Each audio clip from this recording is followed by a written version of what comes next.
Okay, everybody, welcome to this first session for this afternoon on the role and independence of public service broadcasters. I'm David Levy, I'm Director of the Reuters Institute for the Study of Journalism in Oxford, and we're one of the joint organisers and supporters of this event today. We're very fortunate, we have a very good group of people to help us discuss these issues this afternoon. I'm not going to introduce them at length because I think you've got the programme in front of you, but just to say we have Christian Nissen on my left here, who will introduce with a keynote speech about some of these issues. And then we have István Hegedűs here, and Jacek Zakowski here. And I want to say a particular thank you to Philip Rozenek, who joined this kind of relatively short notice, and I want to thank you here because he's going to talk about the situation in the Czech Republic. But before we start, I just want to sort of say a few things really about how I see some of the issues involved in this issue about the role and independence of public service broadcasters. I suppose the first thing I'd say is about the tension between independence and accountability. And these are things that I think exist everywhere. All public broadcasters have to face this tension. That on the one hand, one needs to be editorially independent, it wants to be credible, but on the other hand, there needs to be a degree of accountability for the money and the remit that is given to public broadcasters. And that's something that, as I say, applies to all public broadcasters. Take the BBC, for example, of which I've got experience. The BBC spends about £3.5 billion a year of public money, and it's inconceivable it could be allowed to spend that money without some kind of oversight and scrutiny, and some kind of process for deciding what its remit is. And the BBC has just emerged from a long process of setting its charter, that's the kind of law of the BBC for the next 10 years, setting up its structures and its funding for the coming period. So I guess the issue is that accountability needs to be done, and it needs to be done within a political process if it's to have legitimacy. But the problem is how to do it in a way that doesn't compromise the editorial independence of the public broadcaster, and how to make sure that a public broadcaster, if it's going to be editorially independent, spends as much time thinking about the public that it serves as about the politician who decide on its fate. So that's the first point, and these are, as I say, these are general points, obviously drawn from my experience, which is in Western Europe and the UK rather than in this region. The second point is a point really about the role between, and it came up in the earlier session, I mean the balance, if you like, between culture and constitution. Most public broadcasters have a law or charter that brings them into being. And in a previous life, when I worked at the BBC, in the period post-1989, post-1990, many people would come to see me from all across Europe, but especially countries in this region, and they say, we want to create a public broadcaster like the BBC. Can you show us your charter? And then we can replicate that. And invariably, I say to them, I could show you the charter, and of course it's available on the web, but I don't think the charter the BBC then had is the best guide to independence. Then the BBC's charter basically said that the BBC was independent, but the government chose the BBC governors, as they were, who oversaw the BBC. And what I said to them is, well, I believe rather strongly that you can have laws and charters and constitutions, and it's good to get those right, but they can only work in terms of independence of a public broadcaster if they exist within a culture where journalists see themselves as addressing the public, once again, rather than the politicians. So those are sort of 2 points of principle that I think, from my experience, have sort of guided some of my thoughts about public broadcasting. But then, of course, what's going on in the real world in terms of the real world of politics. I suppose that's where we come closer to home here. We know that the reality is that there's an increased desire by many politicians in many places for more control over public broadcasters. And I suppose that's happening in some places for 2 reasons. One is politics is becoming increasingly mediatized, so politicians care even more than they did in the past about what's on television, especially public service television. And the other is that politics is also becoming more polarized. So the old idea that you wouldn't try and get control of a public broadcaster because you wouldn't necessarily be in power for very long, and you wouldn't want to have your opponents do the same thing when they replace you in a few years' time. That old constraint, if you like, for some people, in some places, seems to be weakening. The idea that there are boundaries beyond which you will not go in your desire to exercise some influence on the public broadcaster, those constraints seem to be diminishing. And I suppose against that is one of the, and this is my final point, is really one of the things that we heard a bit about this morning from John Lloyd, really, that politics may be becoming increasingly mediatized, but the media itself is becoming increasingly fragmented. And there's more and more sources of information and more ways in which people can exert pressure both on politicians and media, whether it's by social media or web or so on. And so I suppose one of my questions for our panelists this afternoon, really, and one of the questions we can look at in discussion is to what extent those countervailing pressures on the media in general and a fragmentation of power in the media, to what extent when you come to public service media, do those exercise as a new constraint on politicians who may be seeking control of public service media? To put it very simply, it's totally understandable why politicians may want control of the media, but if the media's influence over which they want control depends on their credibility, and if there's more sources of news and more ways in which media that present a very one-sided view of the world can be challenged, do the incentives for control diminish? Is that a new constraint, if you like, replacing the old cultural and constitutional ones? Is there any sense in which politicians seeking control over public service broadcasters are worried that if they get too much control, the broadcaster over which they seek control may lose the credibility, which is what they wanted the control for in the first place? So, nice simple question for us to reflect on in the course of the next little while, but it's something I'll come back to after we've heard from each of the panelists here. But what I want to do first is ask Christian Nissen to open up and give us his perspectives. Christian and I are both from outside your region, and then we have three panelists who will respond, who know much more about developments in this area than either he or I do. Christian, over to you. Hi. Thank you, and thank you for inviting me here. It's also an honor for me to address you in the library of Harvard. I recall coming here 20 years ago, together with David actually, because the European Broadcasting Union held its General Assembly here in Prague in the mid-1990s, and we were addressed by Dr. Harvard actually. I also recall the meeting here in Prague because it came in a period where there was great optimism in all Eastern Europe, free from communism, journalists feel free. We were traveling around, having seminars and workshops, and trying to confer our experience from free journalism in Eastern Europe. And now, coming back, as I have been doing the last 15 years, last year I was in Tajikistan and Georgia, and I've been traveling and making lectures in Eastern Europe. It's really sad. And I will start my presentation by zooming out from public service media and showing you the world map of our free press. And it really looks depressing. It's so that the darker the color, the less freedom of the press you'll see. And you can see here the conclusion from Reporters Without Borders in their 26th report: a climate of fear and tension combined with increasing control over newsrooms by government and private sector interests. You can also see that actually Europe seems to be some kind of an exception on the map.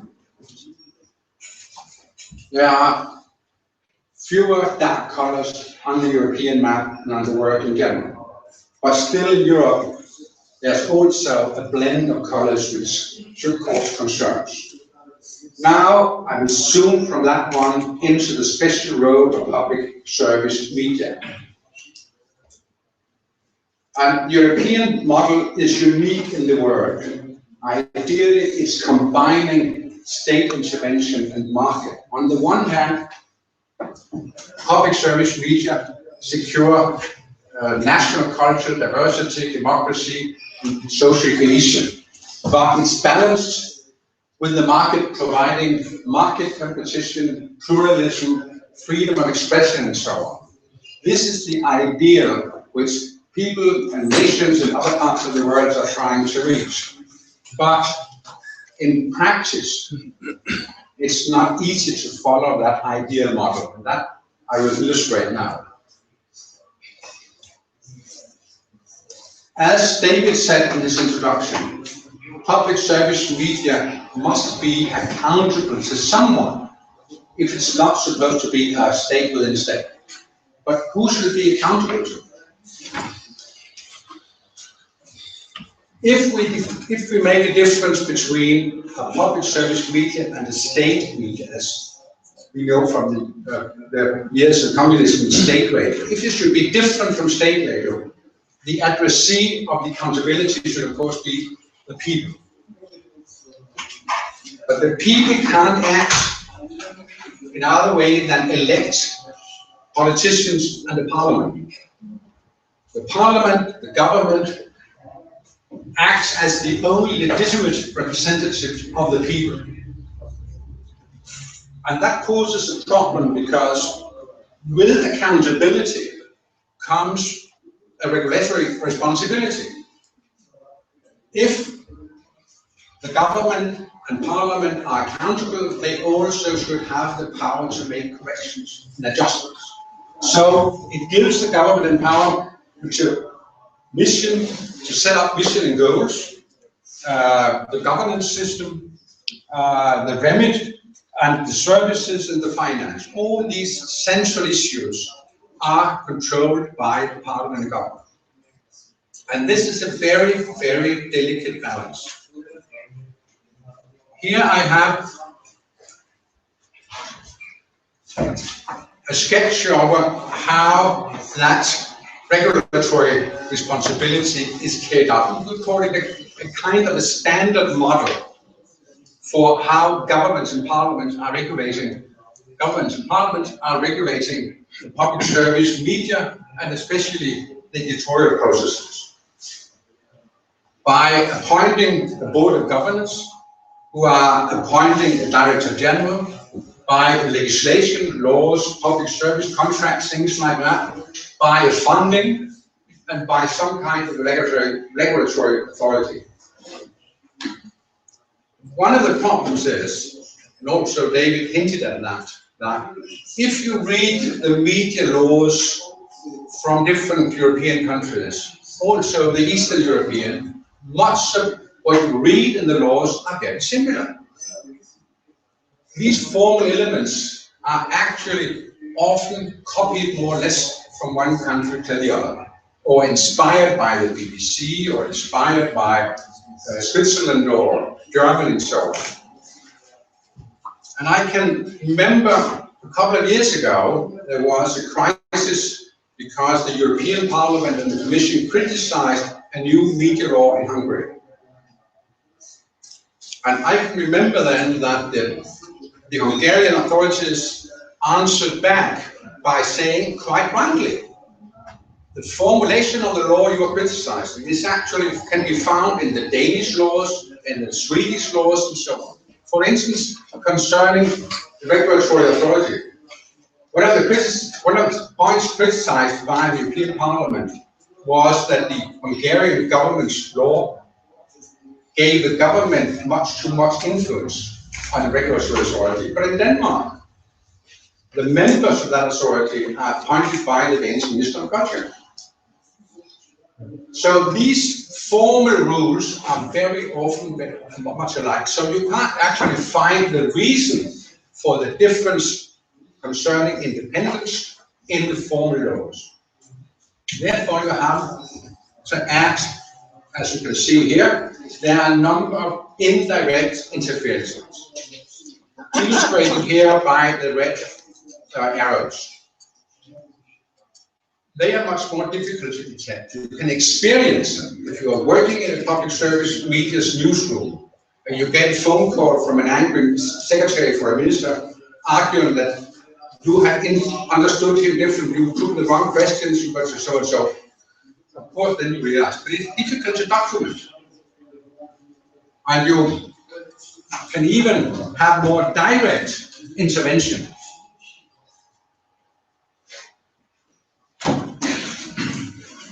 For instance, when you see a new government taking office, and they are firing the Director General, they're shifting out the head of the news, and so on and so on. So these are very, very complicated things. And that is one of the problems is that there are very little systematically documented about how it works. We have cases well known for a period, and then after a while they are forgotten. Very few people involved in this indirect and direct intervention are coming out with it. Maybe they're coming up with their personal experience, but it's very difficult to document really.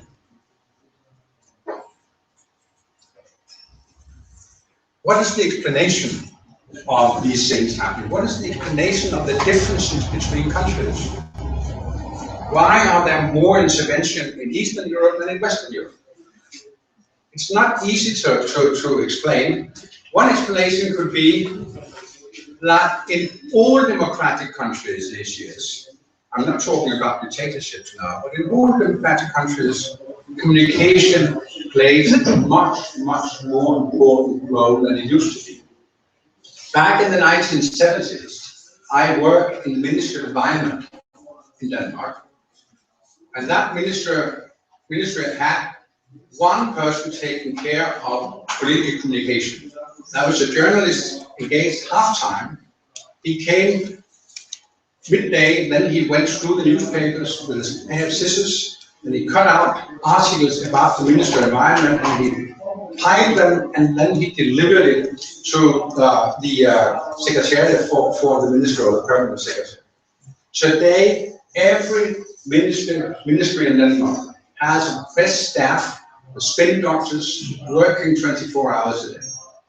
Communication is so important in the political process that it cannot be left alone. Therefore, every government is looking closely to how policy is communicated, and one of the reasons public service media is often in front is that many governments are considering the public service broadcaster as the government's own loudspeaker. The second reason might be found in political systems being unstable. If you have a relatively stable governmental system, and you have shifting of the power, government going regularly with 1, 2, or 3 elections between, then there will be less reason to intervene in the editorial process. And the third explanation might be also a weakened civil society. In a number of Western European countries, I don't know so much about Eastern Europe, but in a number of Western European countries, you used to have strong civil society organizations, labor unions and other kind of industrial societies and so on, and you had a very weak electorate. In a number of these countries, these large civil organizations, who could be some counterbalancing forces, have disappeared. Let's try to look on the European map again.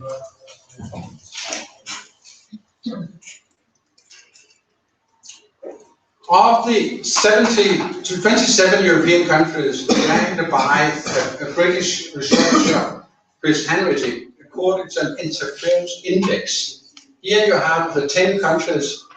Maybe you can't see the countries, but you can roughly see where the red dots are placed. These are the 10 countries out of the 27 with the highest score of interference. That means these countries are the government interfering more than in the others. Here you have, from the same list of 27 countries, you have 10 countries with the lowest score. You can see it's actually very parallel to the media freedom index I began with.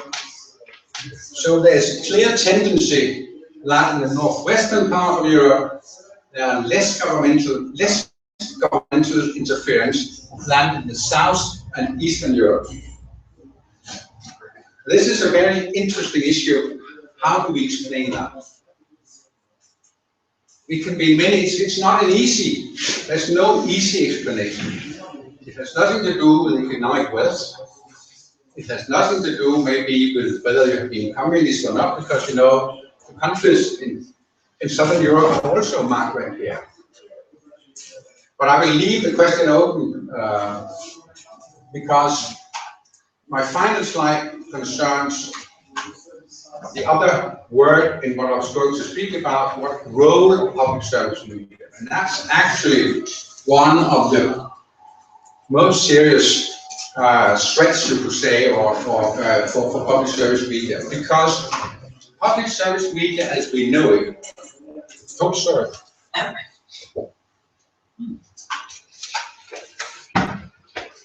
was born in the industrial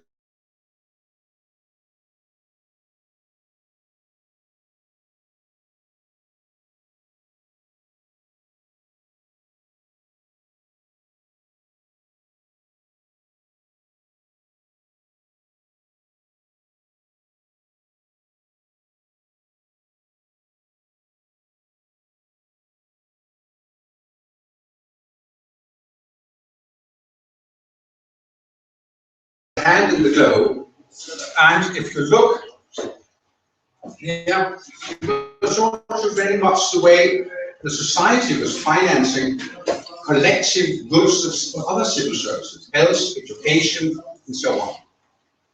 In that system, public service had a very clear obligation. Public service media sustaining the national culture, fostering democratic processes, enhancing social, political, and cultural cohesion. So there was a match between the public service media and the society which established it. If you look on the postmodern society, the knowledge society, you have small-scale customized production. The large, huge factory with thousands of workers at, you know, the rolling band are disappearing, and you see the way we are receiving media is not broadcast, or anyway, broadcast is decreasing. It's the internet, it's the individual on-demand service. We are not citizens in a society where we use media. We are now becoming consumers in a market. And what kind of a role should public service media play in this society? Here, it was customized, so to speak. It was actually fitting. It was one of many collective public services. It's much more difficult to define the role of public service media in society. If we are individual consumers of media, do we need public service media? That's the question. And when I have interviewed politicians about these issues, as I've done in a number of countries, I get two very, very different answers. I have asked them, do you see that as a threat? On the one hand, you get the answer, public service media will become superfluous. Media will be liberated from the market distortion and the citizens free from the state-controlled collectivism of mass media. So a number of the politicians I have talked with are like, you, fantastic, we are free. On the other side, I also meet politicians who are saying public service media will be more needed than ever, as one of the very few factors which can sustain national culture and enhance social and cultural cohesion in a globalized transnational world dominated by Google and Facebook. So one of the threats or the challenges for public media is that the background is now polarized. That issue, that question cannot be solved within the media environment itself. It's not something politicians within culture and public service media staff can solve, because it's a much broader issue which concerns actually what kind of society we want our grandchildren to live in.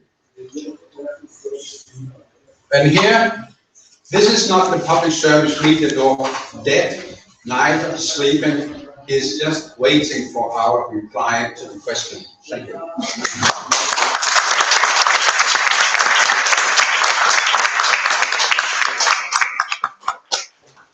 Thank you very much, Christian. Thanks. You gave us a very really interesting and useful framework for thinking about this. I'm just thank you for being so disciplined in your use of time.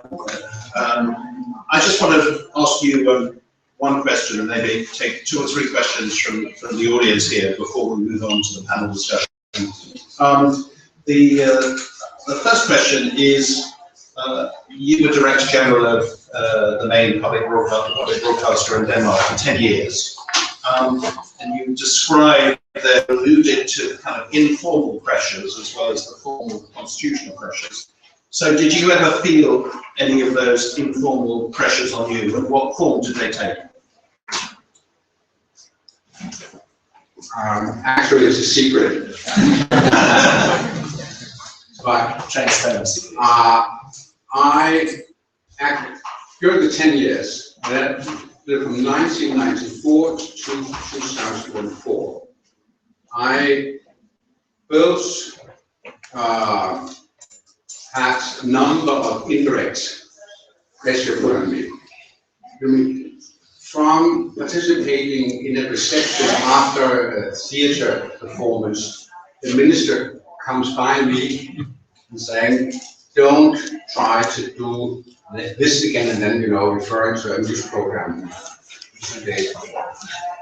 Or someone threatening, during negotiation of the license fee for the next 4 years, saying, if you want a license fee on this level, we hope you will so. I have also been much more direct. I was fired.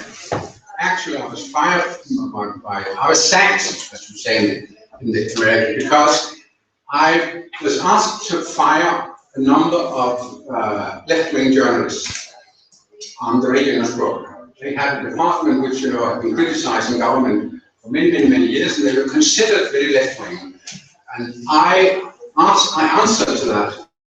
Shouldn't we let him take care of it? And I pointed out to God, because all of these journalists were old journalists from 1968, like me. So I said, he will take care of it. Wait a couple of years, and then I later was told by members of the governing party that they had been talking within the government that we can't have a Director General who are not taking this managerial responsibility, but letting it over to God. But more seriously, the Director General back right at the BBC was fired after a prolonged conflict between Downing Street 10 and the BBC concerning reporting from the Iraq War. We had precisely not the same open war, but it was exactly the same issues taking place which led up to me being fired. So I have actually been experienced both the direct and indirect pressure. Okay, well, thank you for letting us into that secret, which is secret no more. Just one question about your last, one other question about your last slide, where you sort of said there's 2 different perspectives on public broadcasting when you talk to politicians. One is the new world means we can have an end to this sort of market distortion, massive intervention, let the market take care of this problem. The other was public broadcasting is needed more than ever to bring fragmented societies together.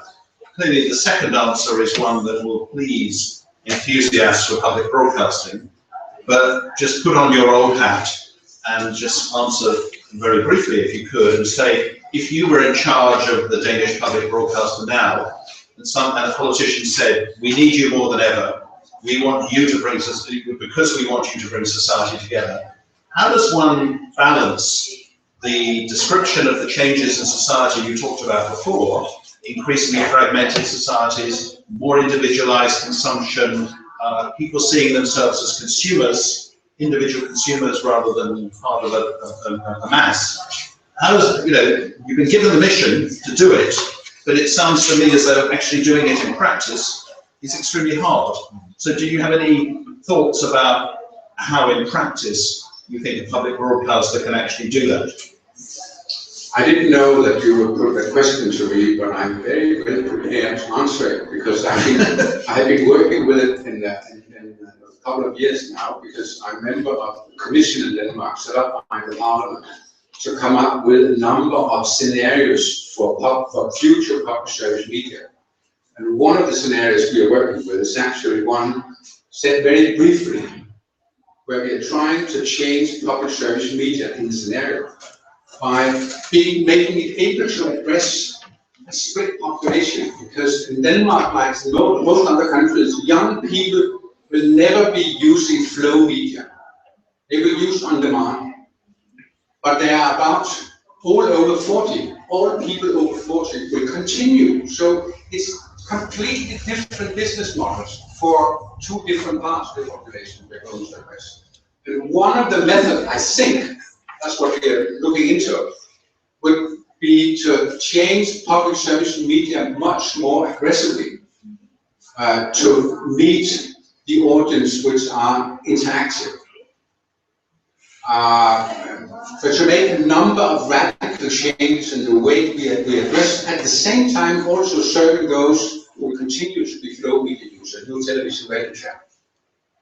And that will be, actually we are still not in model 1.0, we are in 0.9, when we are talking about how media should address, how the public service media should address an audience who become interactive. So I can talk for a couple of hours about it, but that will not be the time. No, but it's, thank you very much. It gives us an idea of your approach. And since our topic is the role and independence, it's really good to hear what you have to say about the role. I will take just two questions now. There's one, I can see two at the back. So why don't you get a microphone to those? I'll just take those two before we move on. Okay. Can you tell us who you are, please? Yeah, good afternoon.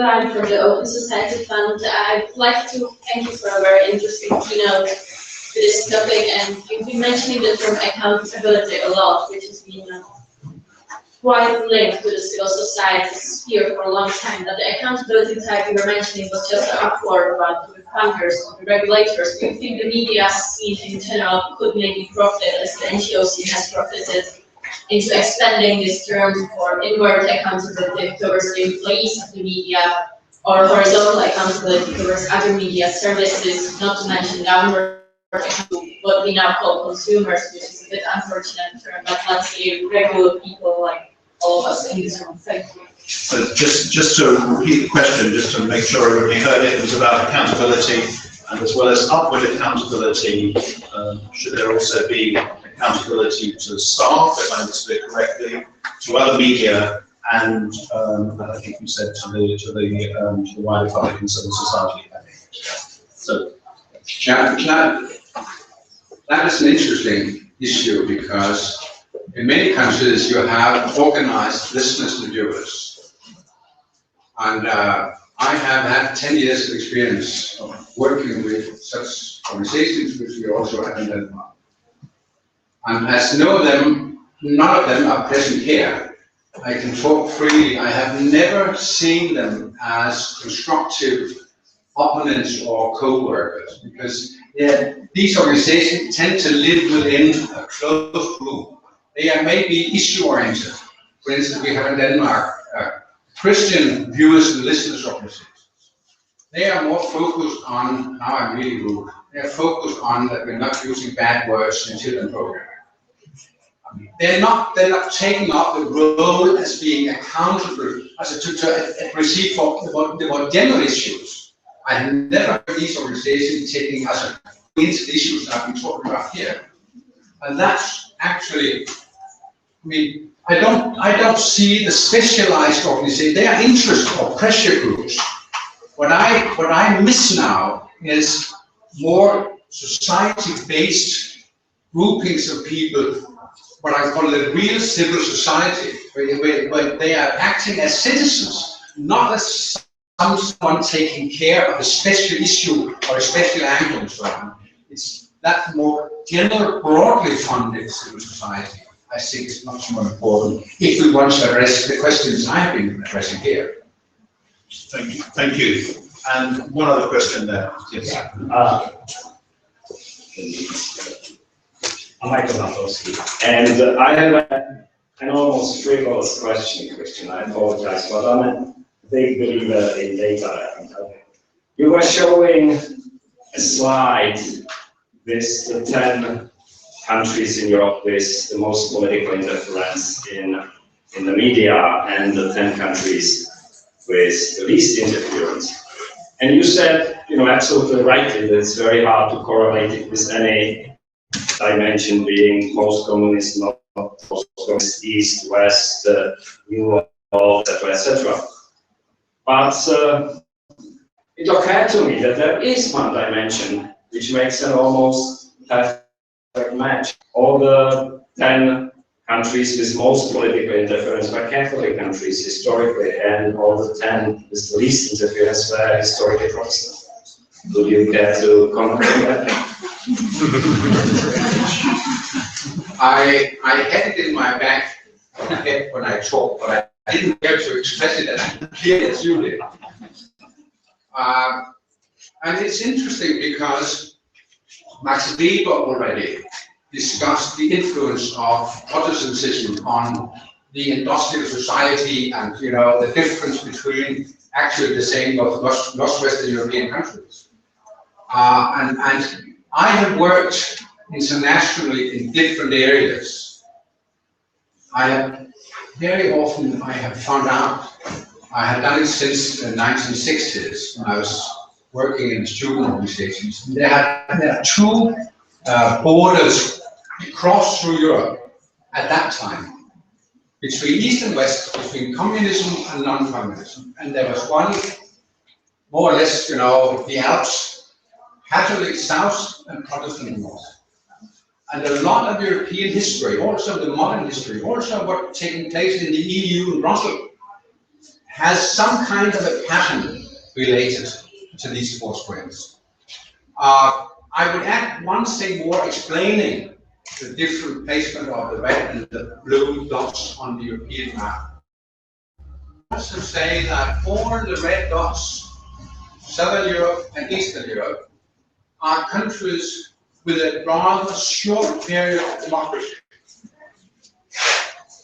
Whereas the blue dots in Northwestern Europe represent countries with 200, 300 years of democracy. And when I'm originally a political scientist, when I go back and look upon the history of Denmark, democracy didn't come with our constitution. We had our constitution in 1849. It took about 75 to 100 years before we developed a political culture which you could base democracy upon. So that's my end statement, which puts in some optimism. Do I just have to wait 75 years? Thank you very much, Christian. You may work out, given my name, why I'm a little hesitant about getting myself involved in questions whether it's about Catholic dominance or Protestant dominance in parts of Europe. Now seems we're going to sort of change gear now from talking about a kind of macro level of the big picture and get some really valuable kind of first-hand views from people from Poland, Hungary, and here the Czech Republic. And I'm going to ask Jacek Zakowski to start and talk about Poland. He's a Polish journalist and head of the Department of Journalism, and it has to lead also. Over to you. Thank you for joining. Very much. Yes. Thank you very much for coming from that country. But good news is, or the other news comes from Poland about that, which is that the problem is not in Catholicism, but in the fact that Eastern Europe is Mediterranean, as he says. So it sounds much better. I think I prefer this explanation. I'm supposed to speak about Polish case, but let me start with general remarks concerning the culture. We mentioned already the problem, but it also influences the problem of political system. Everybody knows media are the so-called false power and are subject to separation of powers, but it's not a formal power, so the separation is not formal as well. This is in fact the problem that the power and the separation comes from cultures, not from constitution. So if we have many problems with political systems in Eastern Europe concerning courts, for example, relation between first power and third power and so on and so on, then the tension between three powers and the fourth one is much more culturally determined. And also, not only the offering provided is culturally determined, but the demand as well. I mean, whether people need news, whether they are looking for news, whether they care about the quality of news. And here we come to the difference between two traditions in Europe, Protestant and Catholic. Here it's important because subjectivity or objectivity of human being comes in stake. And this is a very deep cultural, historical, and so on difference. And it concerns public media even more than commercial or private media because of the concept of public. To have public media, you need concept of public generality. What is public? What's in common? What's the relation between a single person and the state? Is there a concept of community, of equal human beings present in the culture, or is it abstract? And if you look at Catholic or Eastern Europe or Mediterranean societies, it's usually not so much present. Say, so much less subjectivity in the vision of human being. And one can regulate with different law structures what is state-owned and what is privately owned, controlled and regulated and so on. But the public sphere is only spontaneously regulated by historical experience, is it or is it not, by religion, by customs, by social structure, and so on. The problem with media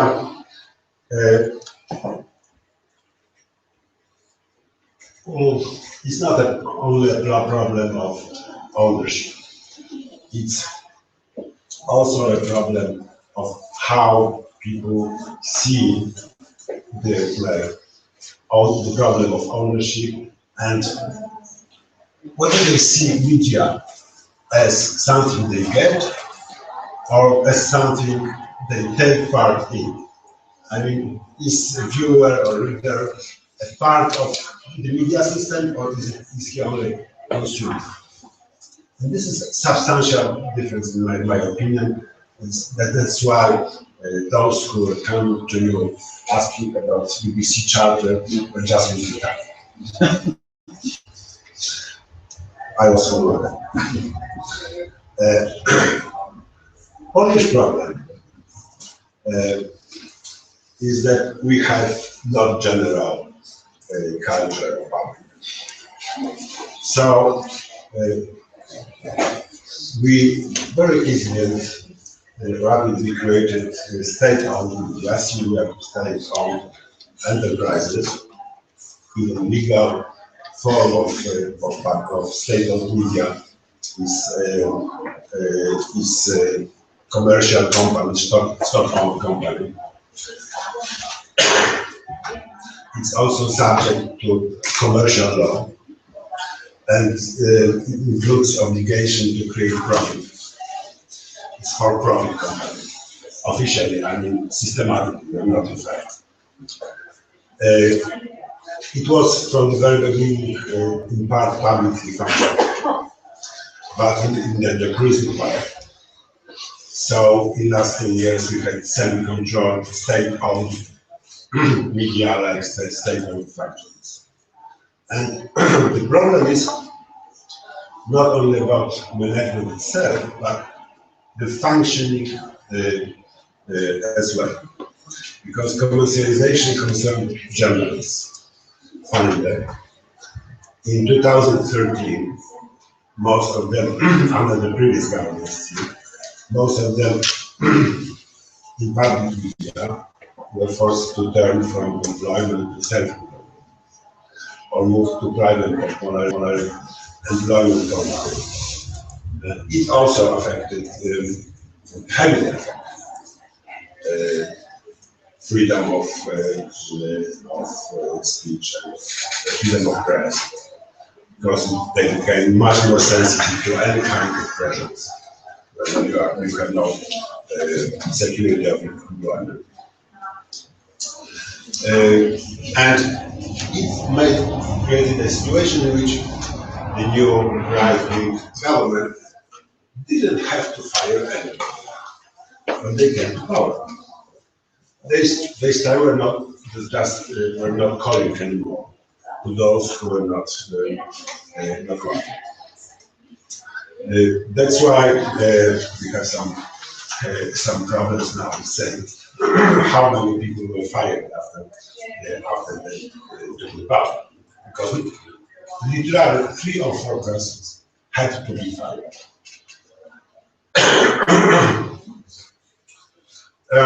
Politically, state-owned media were usually controlled by different coalitions, and it's guaranteed a kind of limited internal pluralism in state-owned media.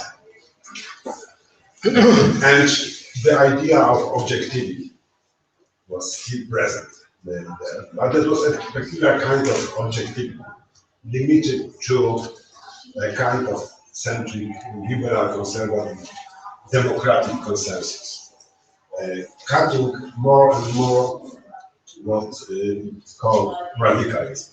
I mean, first radicals were tough communists, then socialists, social liberals on the right wing, on the left wing, on the right wing, fascists on the very beginning, and then nationalists as well, and so on and so on.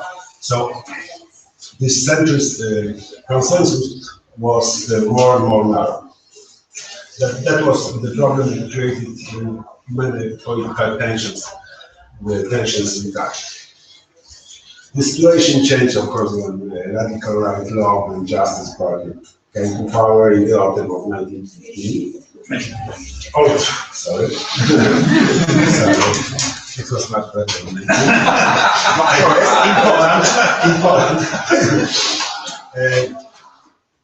Poland. Well, in Poland we have a regulatory constitutional body, regulating electronic media with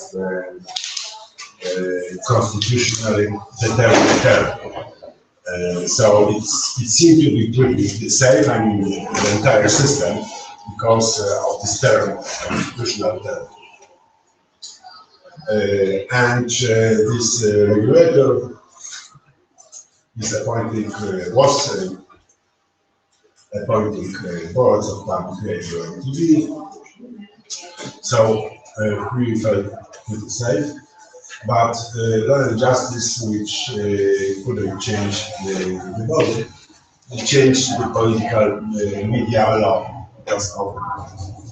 And they created the law, and the Minister of Culture is just appointing president of public TV and president of public radio. And he did so, he appointed political activists, right-wing political activists, the public state TV. He immediately fired managers, editors, and appointed his ideological friends. They fired reporters and hired political activists in place. So very quickly they turned this state-owned public TV into government-owned, directly government-owned and controlled one-man party promoting the truth, special kind of, very special kind of truth of the radical right-wing views, and openly fighting against opposition as the old view that needs to be erased. Which, well, probably is the end of the process of evolution of the idea of the BBC Live, public media in Poland, which turned to the idea of fighting ideological but here one could see also this cultural problem you were talking about. Because even those who were fired were still repeating that every editor has his right to fire and hire up to his needs. I mean, this is when there's a vacuum of the place of the idea of public. What stays? Strong state and strong privacy.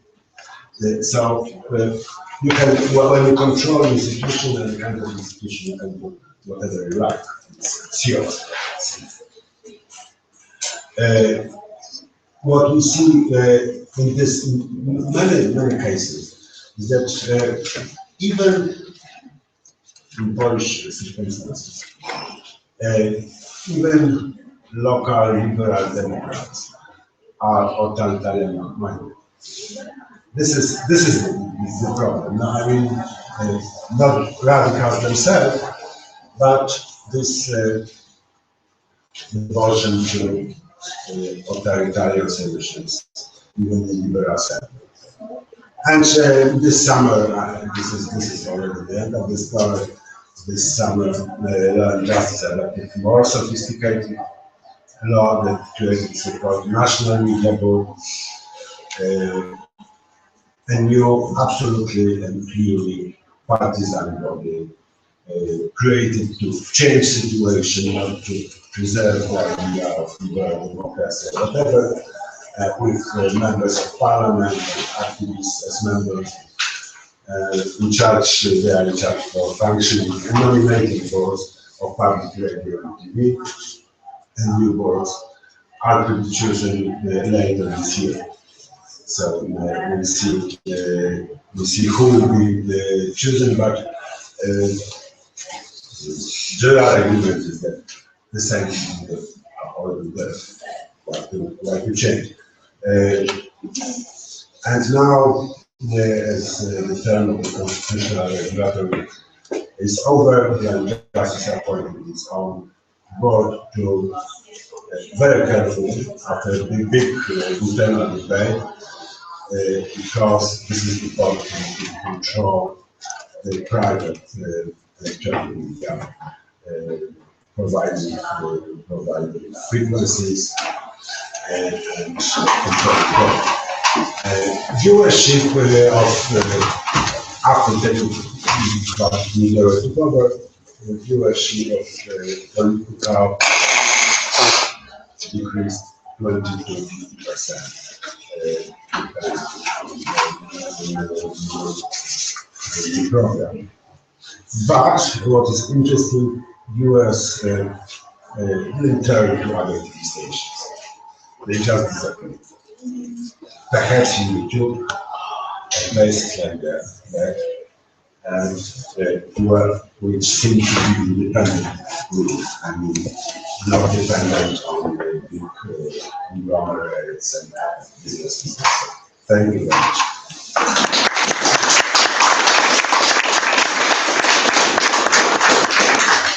Thank you very much. A comprehensive sort of account of some depressing trends in all kinds of different dimensions. I want to call on István Pires, the chairman of the Hungarian Europe Society, to talk to us about the situation in Kazakhstan. Thank you. Thank you, David. I have some points. Please stop me whenever we run out of time. I try to be short, so thank you. My first point is about the BBC Charter you mentioned, because I remember back in 1990 when we had a new independent president of the Hungarian state TV, and there was no competition, there were no commercial TVs back 26 years ago. He introduced the BBC Charter to the Hungarian TV and radio. But, and he was elected, his name is maybe well known for some of you, Elemér Hankish, a sociologist. He was elected by the support of all parliamentary and political parties, but just in a couple of months he was attacked by the ruling parties because the Hungarian TV was not Hungarian enough, and the first media war broke out in Hungary. That's history. Just wanted to refer what you were saying about culture and institutional legal issues are not enough to understand what's going on in our region. Now, a big leap forward, right now, recently, after 2010, as you mentioned, we have a new media law introduced by the Fidesz government. Here we have a new, what Christian talked about, we have a new media law including a new media council, and when the media council was put together, and it's the Hungarian parliament which elected members of the media council, which is the regulatory body in Hungary for TVs, radios, almost the internet. The media law was changed, moderated a little bit, step by step. So the internet is not controlled by the media council, unfortunately. So the members of the media council were elected by the parliament, and I remember I called my girlfriend asking her, what do you think? There are 5 members of the media council. How many of them belong to the ruling party? And she said 4. Maybe you know the answer is 5. So it shows not only the culture, but a real ideological shift, which is the concept of the ruling party today, which is a populist majoritarian concept. If we represent the nation and the others do not, certainly we can send all 5 members to the media council, which makes decisions about fines, frequencies, and so on. So a very powerful institution, which was one of the reasons of the big international scandal that we had following the media. It's true, actually. I wanted to react what you said, that some of the regulations, some sentences were taken from the worst practices of other countries, actually. But altogether, the new setup the media law was again a different sort of animal. And sometimes when the government argued that, look, here is this sentence in the Danish or the Swedish media law, actually the Swedish embassy protested against this argument, explaining that the sentence is not exactly the same, and the context in the Swedish media law is totally different. Media council don't have such power, for example, like in Hungary today. Now, I want to defend our Prime Minister Viktor Orban from one aspect. We talked a little bit about the Brexit in the morning and about the pre-Brexit debate, and I want to say that framing is certainly very important. And in the British context, the debate was about immigration, as we all know. Now, who are these migrants, immigrants to Britain? Mostly Polish, Hungarian, and other Central European people who wanted to get a job and move to Britain for a while or forever. We don't know. Now, Orban said to David Cameron openly that it's the wrong frame, it's the wrong terminus technicus, because we have free movement of people, free movement of labor inside the European Union. So that's not the correct framing. So I think he was right. However, back to Hungary, he uses exactly the same or even worse. In the public media is relatively big. Now we have at least 7 channels belonging to the public media. In the public media, we never hear about refugees. All of them are illegal migrants who come to Hungary. Actually, they just transited the country, as you all know, last summer and September, until the fence was built, which actually cannot stop all of them, but changed the Balkan route. As you all know, Hungary is not the #1 transit country after Serbia anymore. So this terminology is still with us, although most of the refugees are not there in Hungary anymore. The campaign against the migrants, the illegal migrants, is going on. It hasn't stopped because it was a very useful method for Orban to get back some popularity, but he lost in 2014 and early 2015. And many of you might know, now we are facing a referendum on the 2nd of October. I just want to read in English the text of the question properly, which is quite complicated. It's complicated in Hungarian too. The question is, do you want the European Union to be able to mandate the obligatory resettlement of non-Hungarian citizens into Hungary, even without the approval of the Hungarian parliament? So there are a lot of terms which are not only unusual, like obligatory resettlement. The Brussels, the European Commission, has never spoken about obligatory resettlement. It's all the language. What we know, resettlement means something else in the EU language, in the EU rhetoric. It's about people who fled to Turkey, and they might come to the EU directly through a resettlement scheme. So they actually mix up everything in this sentence, also including the Hungarian parliament, which certainly is not directly involved or at all, since it's a decision at European level. I don't want to explain all the counter-arguments. Some of the opposition parties and NGOs like us protested against the referendum and called for a boycott, or called for all people go and vote and submit an invalid vote at the referendum. But certainly the referendum will be won by the government, although it's very important whether there will be 50% participation, or better to say valid votes, because otherwise for this.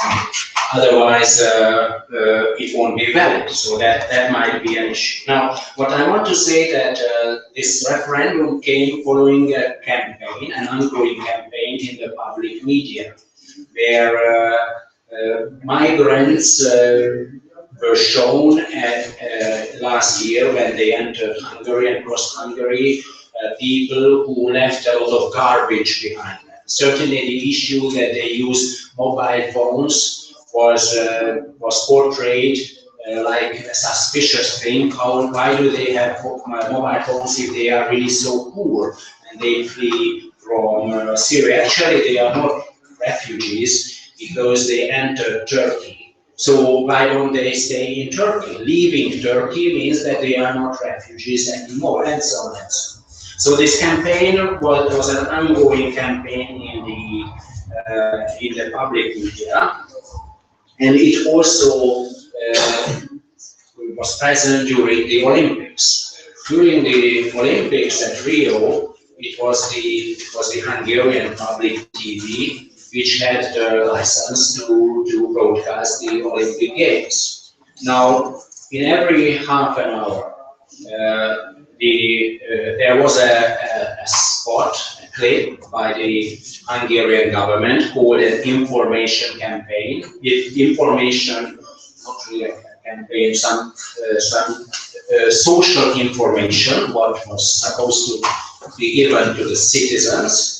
These were clips with the question, did you know, for example, did you know that the terror attacks in Paris were committed by migrants?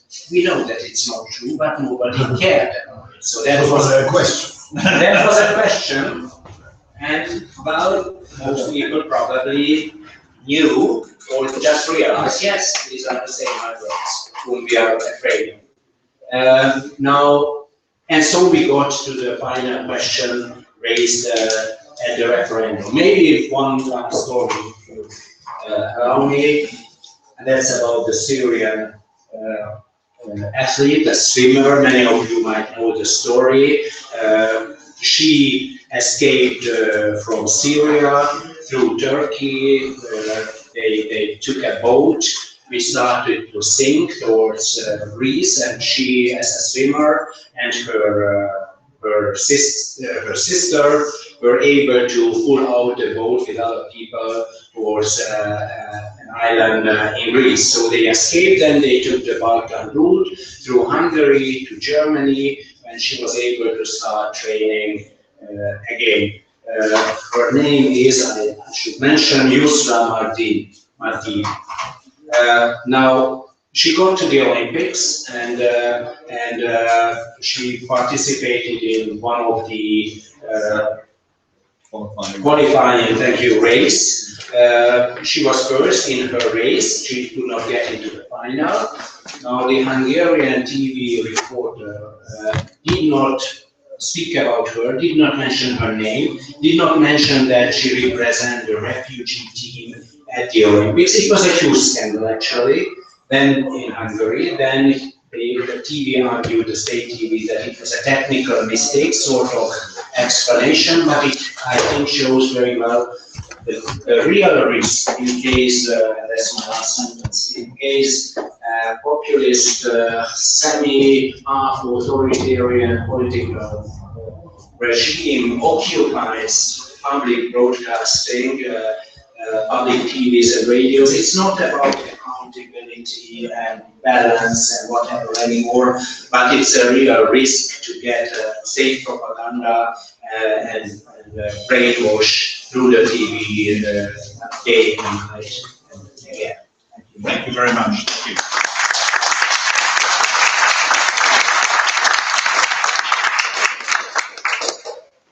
Thank you. Thank you. Over to Philip Rozanek to give us your view on the situation here in Czech public broadcasting. Philip. Okay, thank you. I'd like to cheer up the discussion on Sunday afternoon and make some optimistic notes about the situation in our republic. At the beginning, I would like to point out that there is no real threat to the freedom of public service media in the Czech Republic. This statement may surprise you because we do constantly extend our politicians that think the role of Czech television and Czech radio in our society or quality of their programs. However, on the other hand, that's perfectly normal. They have to say something because they are politicians. We've seen this in many countries, including those in Western Europe. The Tories in the UK are just one example, and even Social Democrats in Germany are considering substantial changes to the organization of public service channels, and party leaders suggest that ARD and ZDF should merge into one subject. The only thing that makes a difference between us and our Western colleagues is the overall lack of political culture.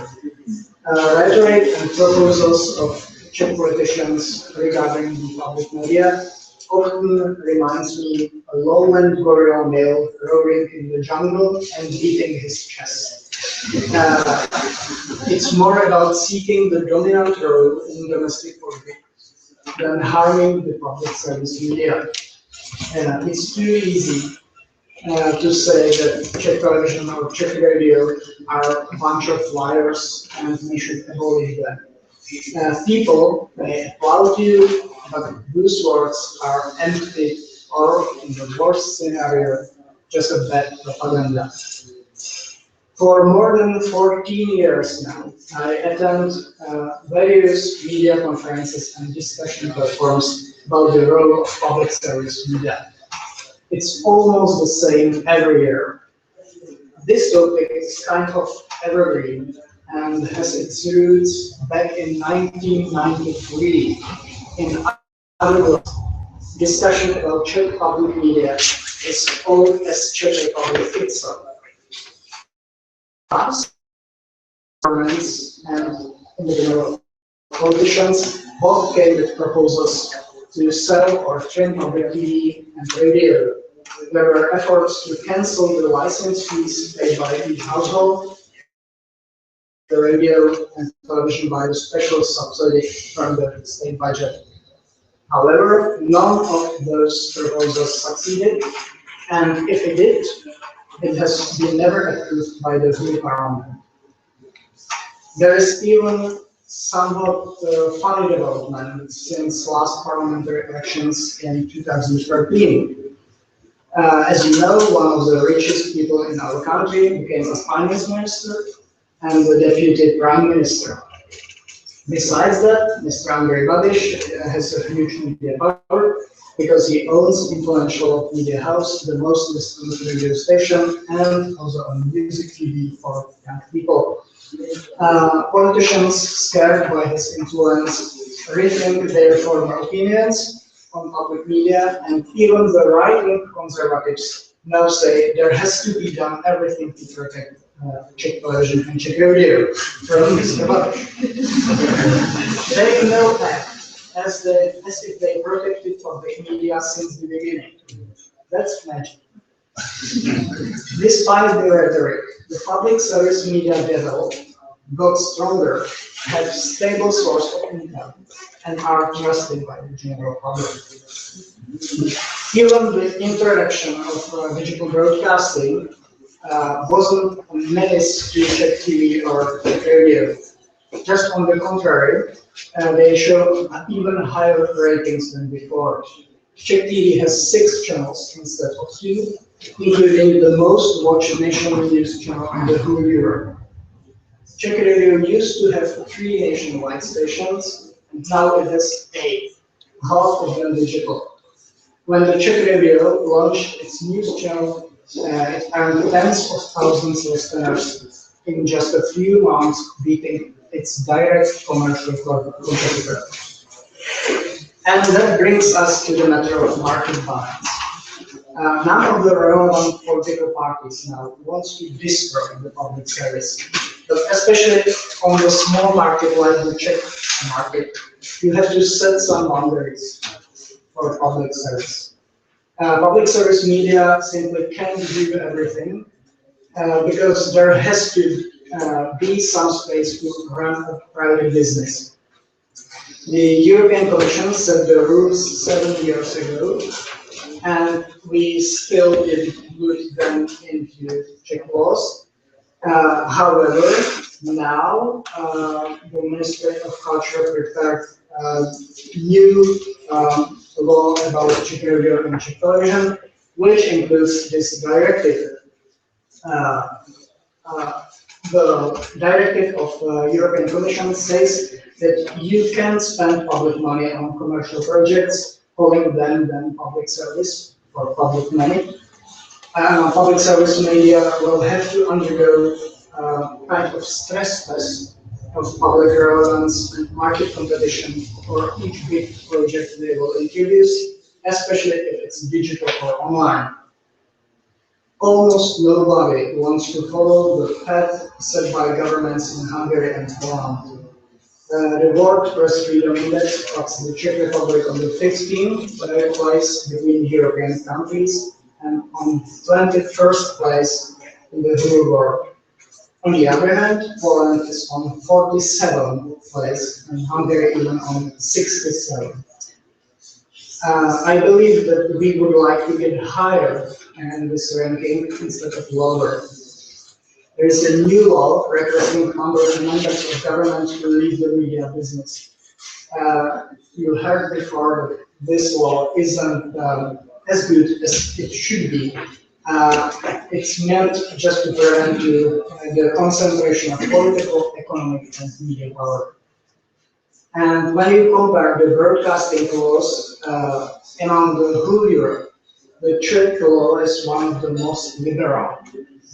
For example, the Czech Broadcasting Authority is nicknamed Baikonur in Europe because it's so easy to get the satellite license in the Czech Republic for the whole Europe. So that's why they call them Baikonur. From the Czech perspective, it looks like Czech TV and Czech radio are constantly under fire.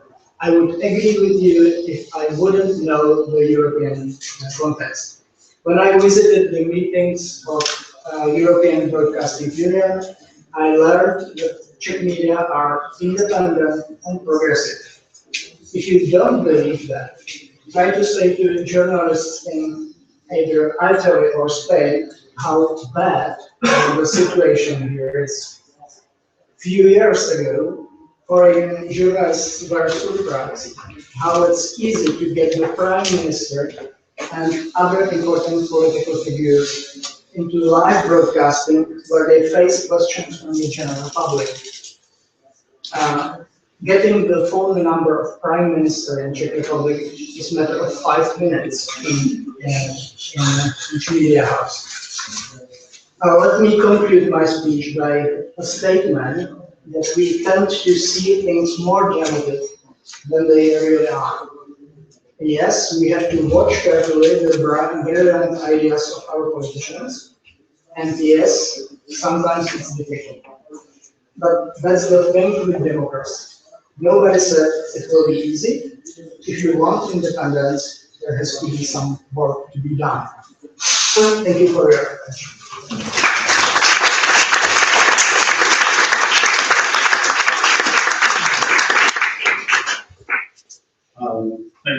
Thank you very much. It's rare that one hears a journalist saying, "Don't make a drama out of this, don't exaggerate." Okay, so I guess when you're doing your day job, you're a bit less calm, are you? Yes. So we've had some really interesting contributions now. We've had people who talked about essentially capture of a public broadcaster and regulator, which is what I was hearing both from Poland and from Hungary. We've heard about the emphasis on culture, a culture within which a public broadcaster exists, as well as its constitution and so on. We've heard the ways in which some of these trends can lead to a change of a change of content which we're hearing a very concrete example from Hungary, with the debate about migration. And then we've heard in that last comments a discussion about the extent to which there may be more rhetoric than reality in some of the things that some people are saying about the public broadcaster in the Czech Republic. You were saying, relax, don't worry unduly. I suspect, I think I'm not going to kind of ask any direct questions to any of the panelists at the moment. As I understand it, we have half an hour for discussion now, and we have to finish the session at 4:15. So questions from the floor, and then try and sort of pull things together if we get some themes from the questions. And if your question is directed to a particular person, please say so. Or if it's a general point, make that clear. So, firstly, okay, we have one question in the front here, and my colleague John Lloyd. It's a question to two of the panel, and they're specific questions. One to Christian this end, and that is when you said, in answer to a question earlier, that when someone comes up and says, and lobbied you when you were Director General, that we don't want dirty words in, swear words in, and you said you didn't pay much attention to that because they weren't looking at the entirety, they weren't looking at the place of broadcasting in sort of society and nation and so on, as you and your colleagues had to. I wonder if that's realistic. Most people, when they complain about the BBC or indeed anything, television or radio, are specific. When I used to cover labour issues for the FT, the TUC, the labour unions, which were a big lobby, bigger then than now, would complain constantly that issues of working people were not being discussed enough. It was all about managers and business people, and that's a partial view. But it was strongly held. People in civil society have strong views about particular things, and in complaining to journalists, they nearly always say about a particular thing which strikes them. They don't have, by and large, unless they're professionals, or regulators or whatever, they don't have a view of broadcasting as a whole. That's your job. The other one is to Philip there, and I wanted to press you when you said Czech TV is calm and it's great. I wanted to push you a little on that. Could you get Mr. Babiš into a studio and press him really powerfully on the fact that he's a very rich man, he's got media, and that this is improper. You wouldn't say that, but the questions would be elicited to get that, would be phrased so to elicit that kind of response. Would that be possible? And the president, the Czech president, is often drunk in public. Do you show that? Do you make that into an issue? If in Britain the Queen was drunk in public, which probably she never has been, and she's now 90, so it's, but were a head of state in Britain to be constantly drunk, it would be a big issue. BBC would go after him or her. Is that the case here? I'm going to start with Christian Nissen, because I suspect the question about Czech TV may provoke some more comments from other people. So Christian first, please. To your first question, John, I might have expressed it unclear, because my argument was that listeners' views organizations, from which you could suppose they bring some more general, go into the general discussion on the role of public service, because they are a specific interest organization for public service media. But my point of view, my experience was they were acting as all the other organizations, which you rightly mentioned, have more or less one issue or affair. So their issue they're not actually providing support or new ideas of the new evolving role of public service media. that's one of the problems we have. So we don't have, it's not, civil society cannot, as I said, be accountable or be attached to what civil society can't act. Civil society have no idea. And I would have hoped that some of the organizations who have shown special interest in public media would go broader on the agenda than just, pick some very narrow issues. Thank you. Thank you. Philip, in response to John Gordon, but I should just make clear that you didn't work for Czech television. You were editor-in-chief of Marketing and Media, weekly magazine that writes about the media. But you obviously have views on what's going on Czech television, so please answer John's question. Okay, so the first question was about Mr. Babiš. Yes, you can get him in this video, and yes, he will tell you everything is live, and everything is very transparent against him. However, it happened before. He was a guest on live broadcasting on Czech TV, and even the Czech TV was one of the main media who covered his scandals and affairs with European money. And regarding President Zeman, how do you declare that he is drunk? How can you be so sure about it? Because as public service TV, you have to have some standards, even journalistic standards. So you have to have proof that he is drunk. And if you haven't seen the Queen be drunk in public, it doesn't mean she wasn't. Oh, come on. That's very. Some people can hide it.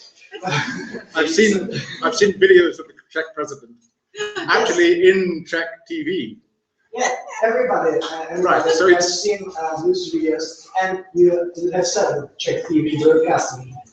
But it's hard to accuse the head of the state that he is drunk, because it's kind of labor. You can be sued for that if you don't have enough proof. But surely, I mean, I think I've been in here since in this place since about 9:30 this morning. But 3 people have told me stories about this. Any Czech journalist who is even sort of a halfway decent journalist, if this is sort of common currency, I would have thought that there must be people talking about it in the media and on the media, not just of the media. Let me give you one example. To be drunk in Czech Republic is not the same situation like to be drunk in Great Britain or in other countries. It is less common. It's not a big deal to be drunk in Czech Republic. Believe me, it's not a big deal in Britain. However, yes, it's true that many journalists have many stories about Zeman. He says he drinks alcohol, etc. But actually, I don't see it as a big deal. Okay, so it's not a big deal. Okay. Other questions? Yes, there's a question over there. Yes. Aspen Institute. I think it was Christian who started the deliberation, but he didn't finish that. What is the role of public media in, let's say, connecting society? What is the role in a situation where there are many divisive elements, be it social media, the political discourse? So how would you do it? And what kind of tools the public media can use? Because you alluded that the only way, or somebody alluded, I don't know whether this was you, the only way is actually to adapt to this fact and find a way how to approach those who do not watch or do not listen to public media. So maybe use more social media, but how does it help in connecting society? So I hope the question is clear. Christian. I would really like to know. Actually, I began thinking about that 2 years ago when I wrote a chapter for one of the books I mentioned at the end of my presentation. And since then, I've had some emptiness in my mind because, I think it's really important. And on the one hand, if I'm correct in that traditionally public service media and industrial society have been, glued together, fitting together. And if we are now coming in a completely different kind of society, without solidarity, without mass culture, a new society where people don't ask for, coherence and all that kind of thing. Do we need public service media? I understand the politicians I interviewed who are saying no to that first. But I can also understand those who are saying, we think it's a threat, not specifically public service media, we think it's a threat that society is disintegrating, that we are losing citizens and getting customers. And the one, not the only, but one of the things which might help us through such a period would be a stronger public service media. And a public service media is used by the citizens. Of course, public service media cannot change society in that way. But this is the two directions, and that's the reason I ended my presentation by saying, actually, this question cannot be answered from a forum of media people. The usual congregation of the faithful public service media people. This has actually to do what kind of society we want to live in. And if I was an ultra-liberalist, I would certainly be on the green or blue side over here saying, we don't need that kind of thing. We don't need social welfare. We don't need public hospitals. We don't need blah, blah, blah, blah. If I'm on the red side, I become a different answer. But Christian, traditionally the answer to, what media people can bring to this question is some understanding about the economics of media and scale.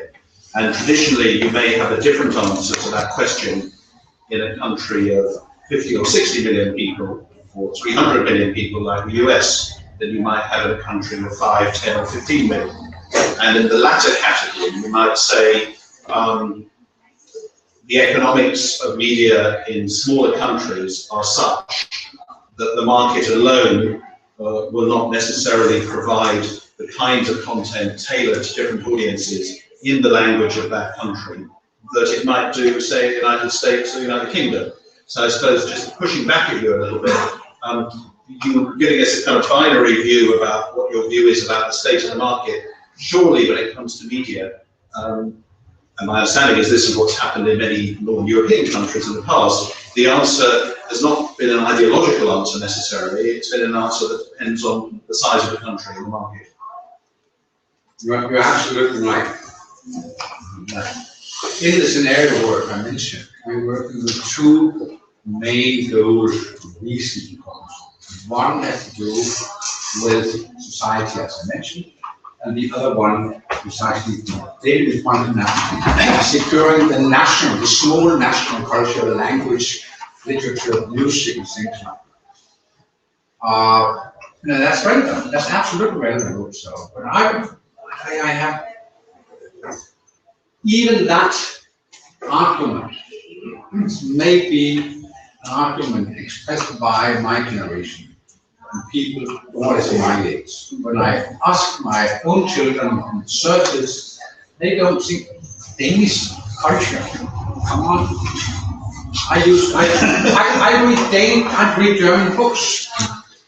I listen to music from all over the world. I can find it all on the internet. So now I'm making very black-white, but even that argument is not something every day to buy into. And many of them will say, we don't need a public service broadcaster to do that. You can find it on the net, YouTube. Even in Facebook. Danish? Yes, yes. Okay, we have 15 minutes left. I want to focus on the question of independence. Some of us were at dinner last night where we were given the challenging task of having solved the problems of public service broadcasting by the end of this session. So we have 15 minutes in which we need to do that.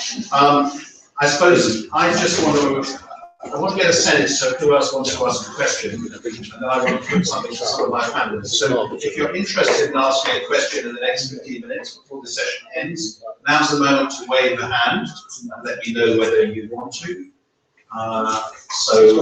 There is one there. Okay, so I have one person, but I'm not going to go to you quite yet. Let me come to you in a minute. In my introduction, I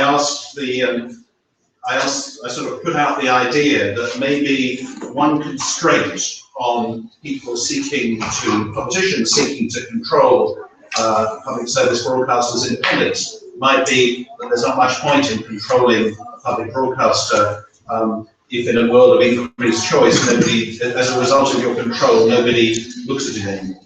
And my question was, does that inhibit the behavior of politicians?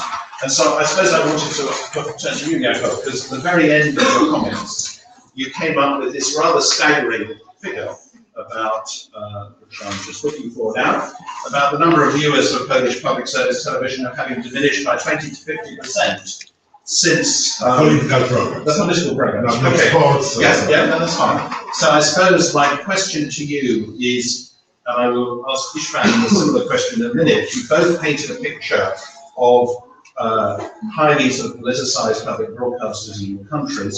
You've given us this concrete evidence of the decline in audience for public service political programs. Do you think this will make any difference to the approach of the ruling party in Poland, or will they see that their approach is self-defeating, or will they continue exactly as they are?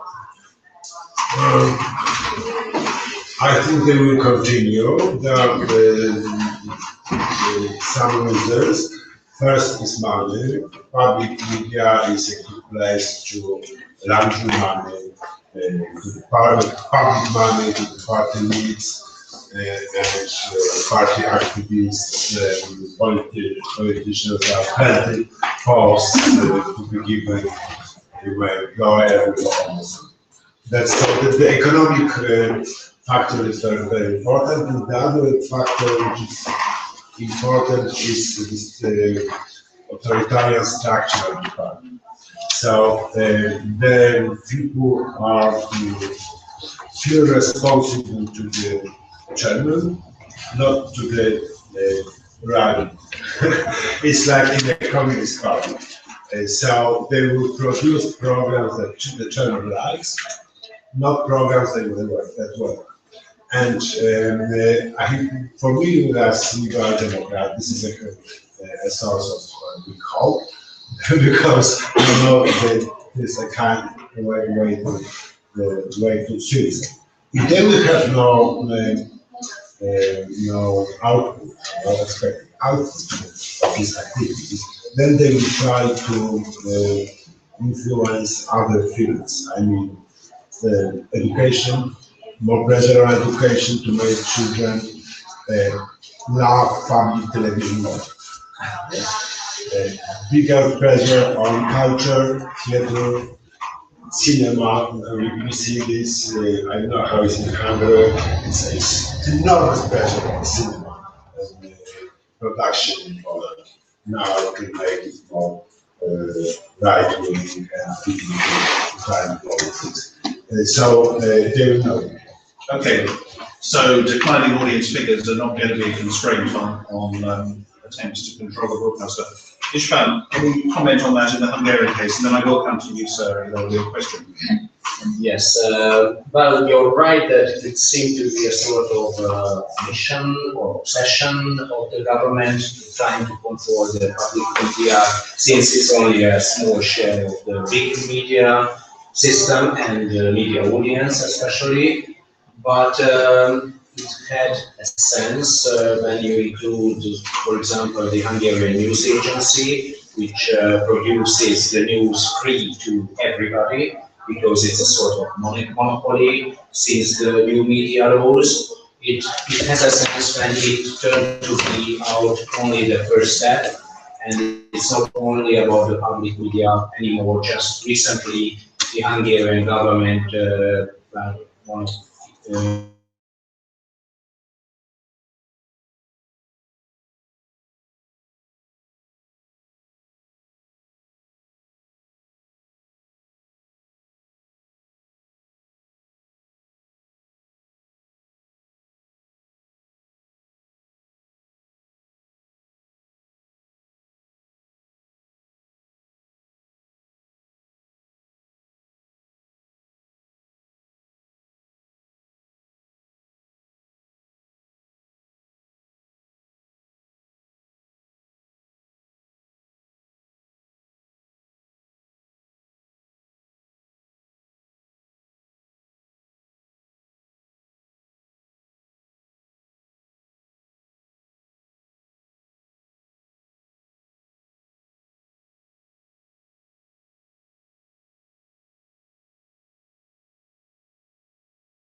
I would be very ready to give you a sort of red tail at the end of the story, but it's maybe too early, so certainly it's a bigger issue whether change in generally Hungary can be imagined. And to answer you shortly, at the moment it's very unlikely, and not especially because the ruling party is so popular. It's not so popular, but the alternative, especially regarding the opposition parties, it doesn't really exist. It's not an attractive political alternative. The opposition is very fragmented. There is no real leader, and so on and so on. So it might be that the problems will stay with us for a longer period, not forever. I'm sure not forever. Okay, thank you. I just want to ask a question to Philip Romanek. When you were talking about Czech TV, you gave a narrative that this had been a period of constant expansion over the last few years in digital, doing very, very well. And by implication, you said possibly too well. And you were suggesting that their success may come at the possibility of the opportunities for privately owned media in the Czech Republic. Have I read you correctly? Is that what you were saying? Well, that's the same debate, like in Great Britain, about the recipes on the BBC website. As you may know, BBC has a huge website with recipes and about kitchen, etc. And it's quite hard to launch privately owned website with recipes and about lifestyle when BBC provides it for free. And you can do a commercial project based on recipes. And this is what the European Directive 7 years ago stated. As you balance between public service financed by public money and commercial projects, which shouldn't financed by public money. And that's the whole story. This European directive will be implemented into Czech law in the next few months. So that's the only reason I mentioned it, because we have to find the market balance between public service and commercial media. But if I understand you correctly, what you were talking about actually is a three-way balance. A balance between public and commercial, and within the commercial sector, balance between the dominant commercial owner and the rest? No, better said, it's about seeking the boundaries which are not set yet. Because if Czech television or Czech radio will launch almost everything, they can always say it's a part of public service. Now they will have to prove that's actually needed by the public. So it's not about launching another website with recipes and another website with quizzes and etc. But there are some on the market. There has to be proof of public reason to have such proof. Okay, thank you.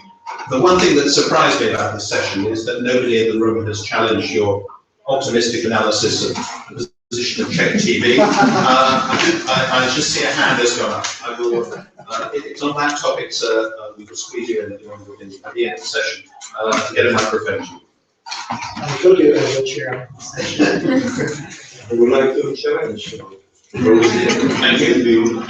A little bit because basically I agree with you. Mr. Legislative, I would like to put your attention on the provision about the objectivity which should be penalized. If the media are not objective, should be penalized with a huge amount of money. And it is just a good look or the present situation or the political culture that our regulator didn't use this paragraph, this provision against the media, against public service. This one, but it is still, except this is sleeping, which could sometimes interrupt this one. The second one, I think we are living in such a bubble. We all are here supporters of public service. Things, read, debate, discussion, or read the newspaper. Read Petr Žantovský in from Darkness. Not me.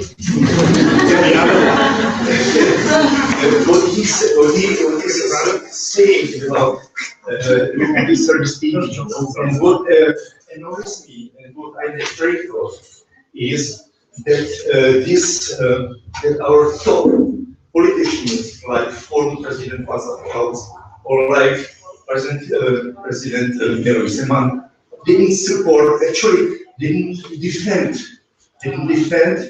the public media against such attacks. And maybe you know that Miloš Zeman made finally one appearance in the Czech TV. I think it was a result of the diplomacy of the general director, but it's over. The picture is too rosy. Okay. Thank you very much. Do you want to make a quick response to that? I think yes, there are some hidden problems, but they are not as big as we tend to see them. Okay. Okay. I think we have a short break coming up, so I'm sure there'll be some people who want to talk to you about it. So before I finish this session, I just want to as I was preparing for this session, I was looking at the Works Institute. We do this annual digital news report. And in it, we ask a question in every country, and we've done 26 countries this year, 2016. We ask a question of the respondents. It's a poll.